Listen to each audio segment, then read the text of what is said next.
അങ്ങനെ ദാമിയോട് ചെയ്ത തെറ്റുകളൊക്കെ കാരണം വളരെ കുറ്റബോധത്തോടു കൂടി ഇരുന്ന ചെയർമാൻ ബങ് ആ ഒരു ബോംബ് പൊട്ടിത്തെറിച്ച് തന്നെ താൻ മരിക്കട്ടെ എന്ന് തീരുമാനിക്കുകയാണ്.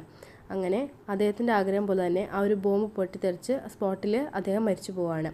ഇത് കണ്ടിട്ട് മിസ്റ്റർ ലീക്കും ഒട്ടും സഹിക്കാൻ പറ്റുന്നുണ്ടായിരുന്നില്ല. ആ ഒരു ബ്ലാസ്റ്റിന് ശേഷവും മാത്യു അങ്ങോട്ടേക്ക് ചെല്ലാനായിട്ട് ശ്രമിക്കുന്നുണ്ടായിരുന്നു. പക്ഷേ കങ് അദ്ദേഹത്തെ തടയുകയാണ്.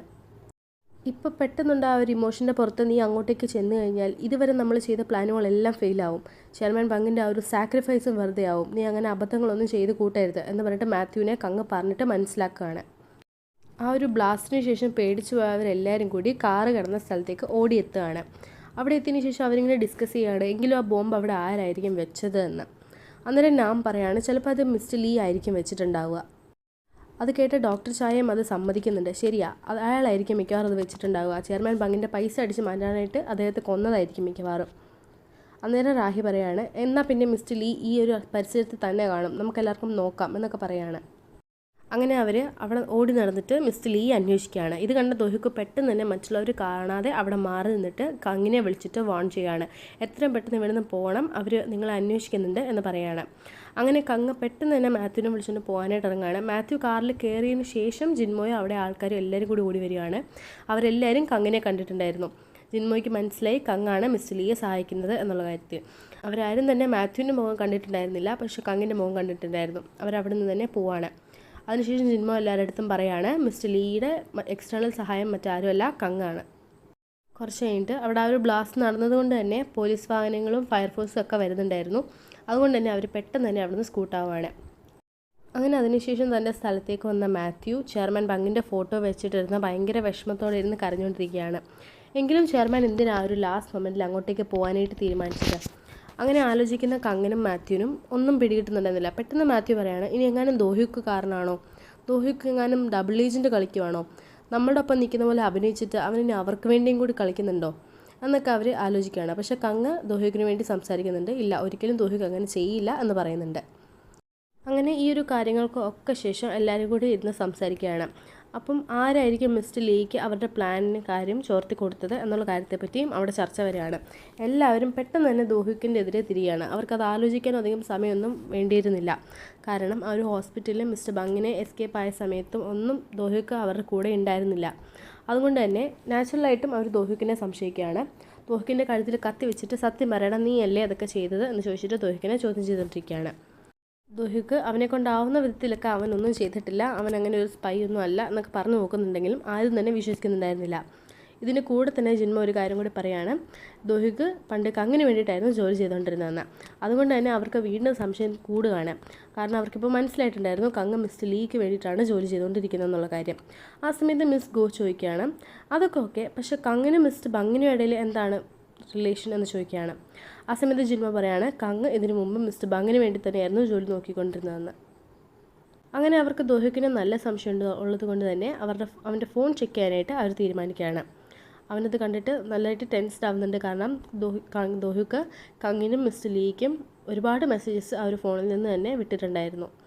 പക്ഷേ വേറൊരു ട്വിസ്റ്റ് കൂടി ഇവിടെ നടക്കുന്നുണ്ട്. ഈ ഒരു സംഭാഷണങ്ങൾ മൊത്തം ഇവർ ദോഹിക്കിനെ സംശയിക്കുന്ന കാര്യങ്ങളും എല്ലാം തന്നെ ആ ഒരു ആപ്പ് വഴി മാത്യു കേട്ടുകൊണ്ടിരിക്കുകയായിരുന്നു. അതുകൊണ്ട് തന്നെ അവൻ പെട്ടെന്ന് ദോഹിക്കിൻ്റെ ഫോണിലുണ്ടായിരുന്ന ഡേറ്റ ഒക്കെ ക്ലിയർ ചെയ്യുകയാണ്. അവർക്ക് സംശയം തോന്നുന്ന വിധത്തിലുള്ള എല്ലാ ഡേറ്റയും മാത്യു ക്ലിയർ ചെയ്ത് കളയുകയാണ്. എന്നിട്ട് കങ്ങിൻ്റെ അടുത്ത് പറയുകയാണ് നമ്മളൊന്നും കൊണ്ട് പേടിക്കാനില്ല, അവർക്കൊന്നും തന്നെ ആ ഫോണിൽ നിന്ന് കിട്ടാൻ പോകുന്നില്ല എന്ന്. അങ്ങനെ അവിടെ ഉണ്ടായിരുന്നവർ ആ ഒരു ഫോൺ ചെക്ക് ചെയ്തുകൊണ്ടിരിക്കുകയാണ്. അങ്ങനെ ഫോൺ ചെക്ക് ചെയ്യുന്ന അവർക്ക് ഒന്നും തന്നെ ഒരു ഫോണിൽ നിന്ന് കിട്ടുന്നുണ്ടായിരുന്നില്ല. ഇത് കാണുന്ന ദോഹിക്കിന് ആശ്വാസമാവുകയാണ്. അവന് മനസ്സിലായി മാത്യു കാരനാണ് ഇപ്പോൾ ഒന്നും കണ്ടുപിടിക്കാൻ പറ്റാത്തത്, മാത്യുവിനെല്ലാം മനസ്സിലായി എന്ന് അവന് മനസ്സിലാവുകയാണ്. അങ്ങനെ അവൻ എല്ലാവരുടെ അടുത്തും ദേഷ്യപ്പെട്ട് ചോദിക്കുകയാണ് നിങ്ങൾ എന്തിനാ ആവശ്യമില്ലാതെ എൻ്റെ അടുത്ത് ഡൗട്ട് അടിക്കുന്നത്? ആ മിസ്റ്റർ ലീയുടെ വൈഫ് കാരനാണ് എൻ്റെ അമ്മയും അനിയനും ആ ഒരു തീപിടുത്തത്തിൽ മരിക്കാനിടയായത്. ഞാൻ എങ്ങനെ അയാൾക്ക് കൂട്ടി നിൽക്കുമെന്നാണ് നിങ്ങൾ പറയുന്നത്? അങ്ങനെ പറഞ്ഞിട്ട് എല്ലാവരെയും കൺവിൻസ് ചെയ്യാനായിട്ട് അവന് സാധിക്കുന്നുണ്ട്. അങ്ങനെ എല്ലാവരും വിശ്വസിക്കുകയാണ് അവർ വെറുതെ ദോഹിക്കിനെ സംശയിച്ചു എന്നുള്ള രീതിയിൽ. അതിനുശേഷം നാം പറയാണ് എനിക്ക് ഒരേ ഒരു കാര്യം അറിഞ്ഞാൽ മതി, അവിടെ ബോംബ് വെച്ചത് ആരാണെന്നുള്ള കാര്യം. കാരണം ആ ഒരു ബോംബ് വെച്ചത് ആരാണെങ്കിലും ആ ആൾ മിസ്റ്റർ ലീയെക്കാളും ചെയർമാൻ ബങ്ങിനേക്കാളും ഒക്കെ പവർഫുൾ ആയിട്ടുള്ള ഒരാളായിരിക്കും. ഇത് കേൾക്കുന്ന രാഹി പെട്ടെന്ന് ഒരാളുടെ കാര്യം മനസ്സിലാലോചിക്കുകയാണ്. എങ്ങാനും അത് സോങ്ചൻ ഗ്രൂപ്പിലെ ഷിം ജുൻ സോക്ക് ആയിരിക്കുമോ എന്ന് അവൾ ആലോചിക്കുകയാണ്. കാരണം ചെയർമാൻ ബങ്ങിനേക്കാളും പവർഫുൾ ആയിട്ടുള്ള ഒരേ ഒരാളെന്ന് പറയുന്നത് ആ ഒരു ഷിം ജുൻ സോക്കാണ്. പക്ഷേ ഇങ്ങനൊരു സംശയം തോന്നിയതായോ അങ്ങനെ ഒരാളെ പറ്റിയോ അവർ ആരുടെ അടുത്തും ഒരു ഹിൻഡ് പോലും റാഹി കൊടുക്കുന്നുണ്ടായിരുന്നില്ല. അങ്ങനെ അതിനുശേഷം റാഹി പോകാനായിട്ട് ഇറങ്ങിയിരിക്കുകയായിരുന്നു. റാഹിയുടെ അടുത്ത് ചെന്നിട്ട് ജിൻമോ ഒരു കാര്യം പറയാണ്, എത്രയും പെട്ടെന്ന് നീ കങ്ങിനെ കണ്ടുപിടിച്ചോ, കങ്ങെങ്ങാനും ഇനി നീ പറയുന്ന കേട്ടാലോ, നീ പറയുന്നത് കേട്ടിട്ട് ഇനി മിസ്റ്റർ ലീയെ അവൻ ചതിക്കാനായിട്ട് എങ്ങാനും തയ്യാറായാലോ. അങ്ങനെ അവരുടെ സംഭാഷണത്തിൽ നമുക്കൊരു കാര്യം മനസ്സിലാക്കാം, കങ്ങും റാഹിയും പണ്ട് ഇഷ്ടത്തിലായിരുന്നു എന്നുള്ള കാര്യം. അതുകൊണ്ട് തന്നെയാണ് നീ പറഞ്ഞാൽ ചിലപ്പോൾ കങ്ങ് കേട്ടാലോ എന്ന് ജിൻമോ പറഞ്ഞിരുന്നത്. ഇത് കേട്ടിട്ട് ഇഷ്ടപ്പെടാതെ റാഹി അവിടെ നിന്ന് പോകാനായിട്ട് ഇറങ്ങാണ്. അങ്ങനെ എല്ലാവരും പോയതിനു ശേഷം ദോഹ്യുക്ക് കങ്ങിനെയും മാത്യുവിനെയും കാണാനായിട്ട് മാത്യുവിൻ്റെ സ്ഥലത്തേക്ക് ചെല്ലുകയാണ്. അവിടെ ചെല്ലുന്ന ദോഹ്യുക്കിൻ്റെ അടുത്ത് മാത്യു ചോദിക്കുകയാണ്, എന്തിനാണ് അവസാന നിമിഷം ചെയർമാൻ ബങ് സ്ഥലം മാറ്റിയതിന് ശേഷം ആ ഒരു കിണറിൻ്റെ അടുത്തുള്ള സ്ഥലത്തേക്ക് പോകാനായിട്ട് പറഞ്ഞതെന്ന്. ദോഹ്യുക്ക് പറയാണ്, അതെനിക്കറിയില്ല, അദ്ദേഹം പറഞ്ഞ രീതിയിൽ ഞാൻ അവിടേക്ക് പോയി എന്നല്ലാതെ മറ്റൊരു കാര്യങ്ങളും എനിക്കറിയില്ല. അതിനുശേഷം ചെയർമാൻ ബങ് കാറിലിരുന്ന് പറഞ്ഞ കാര്യങ്ങളൊക്കെ ദോഹ്യുക്ക് അവരുടെ അടുത്ത് പറഞ്ഞു കൊടുക്കുകയാണ്. ദാമിയെ കൊന്ന ആൾ എന്നോട് ആ ഒരു സ്ഥലത്തിൻ്റെ കാര്യം പറഞ്ഞിട്ടുണ്ടായിരുന്നു എന്നൊക്കെ ചെയർമാൻ ബങ് ആ ഒരു കാറിലിരുന്ന് പറഞ്ഞിട്ടുണ്ടായിരുന്നു. അതൊക്കെ ദോഹ്യുക്ക് അവരുടെ അടുത്ത് പറയുകയാണ്. കൂടാതെ സോങ്ഷൻ ഗ്രൂപ്പിലെ ഷിം ജുൻസോക്കിൻ്റെ കാര്യവും കൂടി അദ്ദേഹം പറഞ്ഞിട്ടുണ്ടായിരുന്നു എന്ന് ദോഹ്യുക്ക് പറയുകയാണ്. അങ്ങനെ ഷിം ജുൻസോക്കിൻ്റെ പേര് കേട്ട മാത്യു പെട്ടെന്ന് തന്നെ ജുൻസോക്കിൻ്റെ ഡീറ്റെയിൽസ് എടുക്കുകയാണ്. അങ്ങനെ ഷിം ജുൻസോക്കിൻ്റെ ഇൻഫർമേഷനാണ് പിന്നീട് കാണിക്കുന്നത്. ഷിം ജുൻസോക്ക് ഒരു ഹാർവേഡ് യൂണിവേഴ്സിറ്റിയിലെ ഗ്രാജുവേറ്റ് ആയിരുന്നു. കൂടാതെ 2017 ഒരു ബിസിനസ്മാൻ്റെ മകളെ വിവാഹം ചെയ്തതിന് ശേഷം 2019 ആ ഒരു പെണ്ണിനെ അവൻ ഡിവോഴ്സ് ചെയ്തിട്ടുണ്ടായിരുന്നു. സോങ്ഷൻ ഗ്രൂപ്പിലെ ചെയർമാൻ്റെ ഒരേ ഒരു മകനായിരുന്നു ഷിം ജുൻസോക്ക്. കൂടാതെ വളരെയധികം ഒരു ജീനിയസ് ആയിട്ടായിരുന്നു അവൻ അറിയപ്പെട്ടിരുന്നത്. ഇവർക്ക് അവനെപ്പറ്റി നോക്കുന്ന സമയത്ത് നല്ല കാര്യങ്ങൾ മാത്രമേ കാണാൻ സാധിക്കുന്നുണ്ടായിരുന്നുള്ളൂ. അവൻ സ്വയം വോളണ്ടിയർ ചെയ്ത് പാവങ്ങളെ സഹായിക്കുന്ന കാര്യങ്ങളും ഒരുപാട് അങ്ങനെയുള്ള കാര്യങ്ങളൊക്കെ ഒരുപാട് ചെയ്തിട്ടുണ്ട് എന്നവർ കണ്ടുപിടിക്കുകയാണ്. കങ്ങ പറയാണ്, 5 വർഷത്തിന് മുന്നേ അവൻ്റെ കല്യാണം കഴിഞ്ഞിരുന്നു. അതുകൊണ്ട് തന്നെ ഹൻമോനിയായിട്ടുണ്ടായിരുന്ന അഫെയർ പുറത്ത് വന്നിട്ടുണ്ടായിരുന്നെങ്കിൽ അവൻ്റെ റെപ്യൂട്ടേഷൻ തന്നെ ഒരുപാട് മോശമായേനെ. ചെയർമാൻ ഈ ആളെ കെ എന്നായിരുന്നു വിളിച്ചിരുന്നത് എന്ന് കൂടി ദോഹ്യുക്ക് പറയാണ്. കങ്ങിന് കെ അറിയായിരുന്നു. കെ എന്ന് പറയുന്ന ആളെ അണ്ടർവേൾഡിൽ എല്ലാവരും തന്നെ പേടിച്ചിരുന്ന ഒരു പേരായിരുന്നു കെ എന്നുള്ളത് കങ്ങ് പറയാണ്. കങ്ങിന് കെ അറിയായിരുന്നു, പക്ഷേ ഷിം ജുൻസോക്ക് ആയിരുന്നു കെ എന്നുള്ള കാര്യം കങ്ങിന് അറിയിട്ടുണ്ടായിരുന്നില്ല. അതിനുശേഷം അവർക്ക് മനസ്സിലാവാണ്, പുറമേ നിന്ന് നോക്കുമ്പം ഒരു പാവവും നല്ല മനസ്സിൻ്റെ ഉടമയായിട്ടൊക്കെ അഭിനയിക്കുന്നുണ്ടെങ്കിലും ഉള്ളുകൊണ്ട് അവൻ ശരിക്കും ഒരു മോൺസ്റ്റർ ആയിരുന്നു എന്നുള്ള കാര്യം. മാത്യു അത് കഴിഞ്ഞ് ആലോചിക്കുകയാണ്, ശരിക്കും ഇതുകൊണ്ട് തന്നെയായിരിക്കും ചെയർമാൻ ബങ് ഇത്രയും നാളും വെയിറ്റ് ചെയ്തത്. ആ ഒരു കെയെ നേരിടണമെന്നുണ്ടെങ്കിൽ അദ്ദേഹത്തിൻ്റെ കയ്യിൽ ഇനിയും പവർ വേണം എന്നുള്ള കാര്യം അദ്ദേഹത്തിന് മനസ്സിലായിട്ടുണ്ടാവും. അതുകൊണ്ടായിരിക്കും അദ്ദേഹം ഇത്രയും നാളും ഇതിനു വേണ്ടി വെയിറ്റ് ചെയ്തത്. അതിനുശേഷം ബ്ലാസ്റ്റിൻ്റെ ന്യൂസാണ് ടി വിയിൽ കാണിക്കുന്നത്. ന്യൂസിൽ ചെയർമാൻ ബങ് ആയിരുന്നു മിസ്റ്റർ ലീയുടെ സ്ഥാനത്ത് എന്നുള്ള കാര്യം ആർക്കും തന്നെ അറിയുന്നുണ്ടായിരുന്നില്ല. അതുകൊണ്ട് തന്നെ ന്യൂസിൽ ഇങ്ങനെയാണ്, അതായത് മിസ്റ്റർ ലീ ജയിലിൽ ചാടിയതിന് ശേഷം ആ ഒരു സ്വന്തം മകളുടെ ബോഡി ഉണ്ടായിരുന്ന സ്ഥലത്തേക്ക് ചെന്നിട്ട് അവിടെ ബോംബ് ബ്ലാസ്റ്റ് ഉണ്ടാക്കി ആത്മഹത്യ ചെയ്തു എന്നായിരുന്നു ആ ന്യൂസ്. ഈ ഒരു കാര്യം കേട്ട മാത്യു വീണ്ടും സങ്കടത്തിലാവുകയാണ്. കാരണം ബങ്ദാമിയുടെ, അതായത് സ്വന്തം മോളുടെ ബോഡി അവിടെ ഉണ്ടായിരുന്നു എന്നുള്ള കാര്യം മാത്യുവിന് അറിവുണ്ടായിരുന്നില്ല. അതിനുശേഷം ഡോക്ടർ ചാ റാഹിയുടെ വീട്ടിലേക്ക് എത്തുന്നതായിട്ടാണ് കാണിക്കുന്നത്. അവിടെയും ഇതേ ന്യൂസ് തന്നെയായിരുന്നു അവർ വെച്ചിരുന്നത്.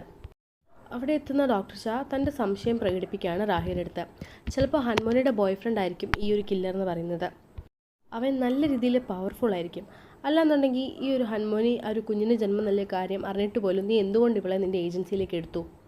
ഡോക്ടർ ചാ വീണ്ടും ആ ഒരു ബോയ് ഫ്രണ്ട് ആരാണെന്ന് റാഹിയുടെ അടുത്ത് ചോദിച്ചുകൊണ്ടിരിക്കുകയാണ്.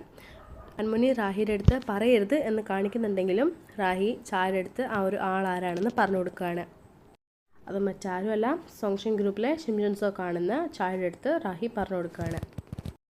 അങ്ങനെ വീണ്ടും മാത്യുവിൻ്റെ സ്ഥലത്താണ് കാണിക്കുന്നത്.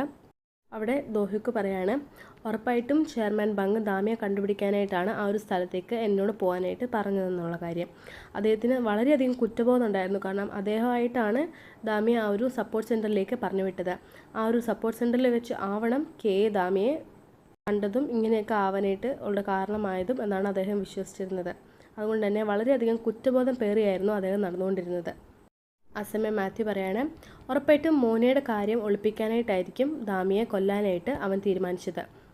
അല്ലെന്നുണ്ടെങ്കിൽ ഹൻമോനിയാണ് ആ ഒരു കുഞ്ഞിന് ജന്മം നൽകിയെന്നും കൂടാതെ ഹൻമോനിക്ക് ഉണ്ടായിരുന്ന അഫെയർ അവനായിട്ടാണെന്നും പുറത്തു വരും എന്നുള്ള കാര്യം ഉള്ളത് കൊണ്ടാവാം അവനിങ്ങനെ ചെയ്തത്. മാത്യു അതിനുശേഷം വേറൊരു കാര്യം കൂടി പറയുകയാണ്. അതായത് തിക്കിതൊക്ക എന്ന ആപ്പ് അയാൾ ഡെവലപ്പ് ചെയ്തത് തന്നെ ഡാമിക്ക് എന്താണ് സംഭവിച്ചത് എന്ന് കണ്ടുപിടിക്കാനായിട്ടായിരുന്നു. ഈ ഒരു കാര്യത്തിൽ ഉൾപ്പെട്ടിട്ടുണ്ടാവാം എന്ന് അദ്ദേഹത്തിന് ഏകദേശം ധാരണയുള്ള ആൾക്കാരുടെയൊക്കെ ചാറ്റ് വായിച്ചും ഒക്കെ ആയിട്ട് 5 വർഷം മുമ്പ് എന്തായിരിക്കും സംഭവിച്ചിട്ടുണ്ടാവുക എന്നൊരു ഏകദേശം ധാരണ അദ്ദേഹത്തിന് ഈ ഒരു സമയത്തിനുള്ളിൽ എത്തിയിട്ടുണ്ടായിരുന്നു. കൂടാതെ ഇപ്പോൾ കെ എന്ന് പറയുന്ന എല്ലാത്തിനെയും തലപ്പത്ത് ഇരുന്ന ആളുടെ ഐഡൻറ്റിറ്റിയും കൂടി അവർക്ക് മനസ്സിലായത് കൊണ്ട് തന്നെ കഥ ഏകദേശം പൂർണ്ണമായി എന്നവർ മനസ്സിലാക്കുകയാണ്. ഈ സമയത്ത് നമ്മൾ കുറച്ച് ഫ്ലാഷ് ബാക്ക് കാണിക്കുന്നുണ്ട്.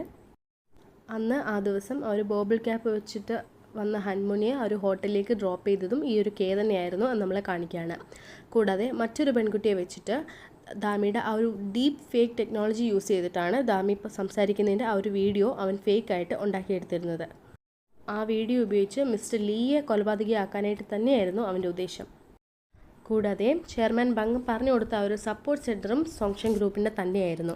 ദാമി അവിടേക്ക് ചെല്ലുന്ന സമയത്ത് അവിടെ കെ ഉണ്ടായിരുന്നു എന്നുള്ള കാര്യം കൂടി നമ്മളെ കാണിക്കുകയാണ്. കൂടാതെ ആ ഒരു കൾച്ചറൽ സെൻറ്ററിലേക്ക് ദാമിനെ ഡ്രോപ്പ് ചെയ്തതും കെ ആയിരുന്നു എന്നും കൂടി കാണിക്കുകയാണ്. ആ ഒരു സോളിൻ്റെ കൾച്ചറൽ ഇവൻറ്റിലേക്ക് എത്തിയ ദാമി ആദ്യം കണ്ടത് ഹൻമോണിയായിരുന്നു. ഹൻമോണി ആ ഒരു ലൈവ് സ്ട്രീമിംഗ് നടത്തുന്നതിൽ നിന്ന് മുടക്കാനായിട്ട് ശ്രമിക്കുകയായിരുന്നു ദാമിയെ. പക്ഷേ നടക്കുന്നില്ലെന്ന് കണ്ടപ്പോൾ ഹൻമോണി ഒരു കല്ലെടുത്തിട്ട് ദാമിയെ അടിച്ചിട്ടുണ്ടായിരുന്നല്ലോ. പക്ഷേ ആ ഒരു അടിയിൽ ദാമി മരിച്ചുപോയി എന്നായിരുന്നു ഹൻമോണി കരുതിയതെങ്കിലും ദാമി ആ സമയത്ത് മരിച്ചിട്ടുണ്ടായിരുന്നില്ല.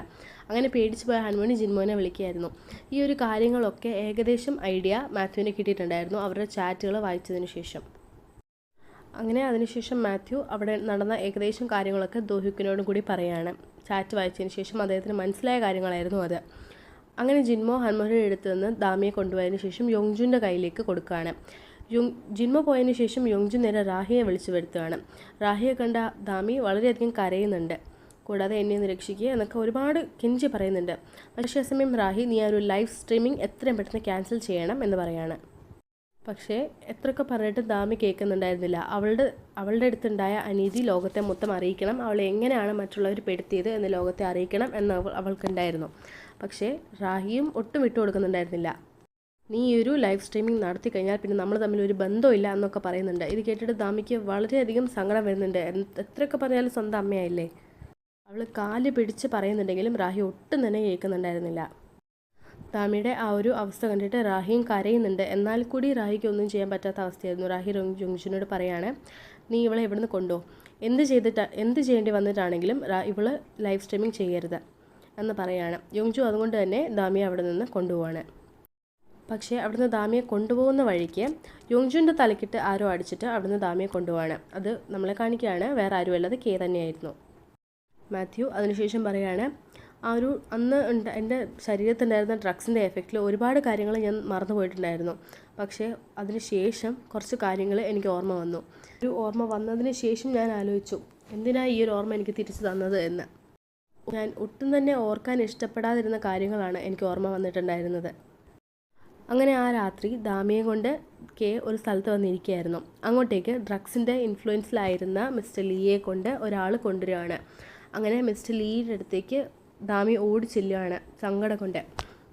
കെ ആ സമയത്ത് ഓടി വന്നിട്ട് ഒരു ഗണ്ണെടുത്തിട്ട് മിസ്റ്റർ ലീയുടെ കയ്യിൽ വെപ്പിച്ചിട്ട് അദ്ദേഹത്തെ കൊണ്ട് തന്നെയാണ് ദാമിയെ ഷൂട്ട് ചെയ്യിപ്പിക്കുന്നത്. കെ ആ സമയം ഒരു മാസ്ക് പോലെ ഒരു സംഭവം ഇട്ടിട്ടുണ്ടായിരുന്നു. അതുകൊണ്ട് തന്നെ കെയുടെ മുഖം കാണാനായിട്ട് മിസ്റ്റർ ലീക്ക് പറ്റുന്നുണ്ടായിരുന്നില്ല. എന്തൊക്കെ പറഞ്ഞാലും അറിഞ്ഞോ അറിയാതെയോ അദ്ദേഹത്തിൻ്റെ കൈ കൊണ്ട് തന്നെയാണ് ദാമിയെ ഷൂട്ട് ചെയ്തത്. അതുകൊണ്ടാണ് ഈ ഒരു ഓർമ്മ വന്നില്ലായിരുന്നെങ്കിൽ എന്ന് അദ്ദേഹം ആഗ്രഹിച്ചു പോകുന്നു എന്ന് പറഞ്ഞിരുന്നത്. ആ ഒരു സമയം ജുൻസോക്കിൻ്റെ കാര്യങ്ങളും എല്ലാം അവർക്ക് മനസ്സിലായതുകൊണ്ട് തന്നെ ഫുൾ കഥയും കങ്ങിനും ദോഹ്യുക്കിനും മാത്യു പറഞ്ഞു കൊടുക്കുകയാണ് മുഴുവനായിട്ട് തന്നെ. അതിനുശേഷം മാത്യു ദോഹ്യുക്കിൻ്റെ അടുത്ത് ക്ഷമ പറയാണ്. എൻ്റെ വൈഫിനെ കൊല്ലാനായിട്ട് മാത്രമായിരുന്നു നിൻ്റെ ഫാമിലിയും കൂടി അവർ ബലി കൊടുത്തത്, നീ എന്നോട് ക്ഷമിക്കണം എന്ന് പറയാണ്. ദോഹ്യുക്ക് ആ സമയം പറയാണ്, എനിക്ക് നിങ്ങളോട് യാതൊരുവിധ ശത്രുതയില്ല, ഏറ്റവും വലിയ ശത്രു ആ ഒരു കെ ആണ്, അവനെ വേണം നമ്മൾ വകവരുത്താനായിട്ട്. പെട്ടെന്ന് അവിടെ ഉണ്ടായിരുന്ന എല്ലാ സ്ക്രീനിലും കെയുടെ മാസ്ക് വെച്ചൊരു പടം തെളിഞ്ഞു വരികയാണ്. കൂടാതെ വെൽക്കം ലിവിസോ എന്ന ഒരു മെസ്സേജും കൂടി ഉണ്ടായിരുന്നു. മാത്യു സമയം പറയാണ്, അവന് മനസ്സിലായി ഞാൻ ആരാണെന്നുള്ള കാര്യം. ഇനി അവൻ്റെ കൂടെ നമ്മൾ കളിക്കും, ഏത് വിധേനയും നമ്മൾ അവനെ വകവരുത്തും, അവൻ കളിക്കുന്ന കളി അവനോട് തന്നെ നമ്മൾ കളിക്കും, എൻ്റെ മകൾക്ക് ഞാൻ നീതി വാങ്ങിച്ചു കൊടുക്കും, ഇനി ഒരുപാട് നാൾ അവന് മറന്നിരിക്കാനായിട്ട് സാധിക്കില്ല. ഈ കാര്യങ്ങളൊക്കെ ദാമിയുടെ അച്ഛൻ്റെ സ്ഥാനത്ത് നിന്നുകൊണ്ട് തന്നെ മിസ്റ്റർ ലീ, അതായത് മാത്യു, അവിടെ നിന്നിട്ട് തീരുമാനിക്കുകയാണ്.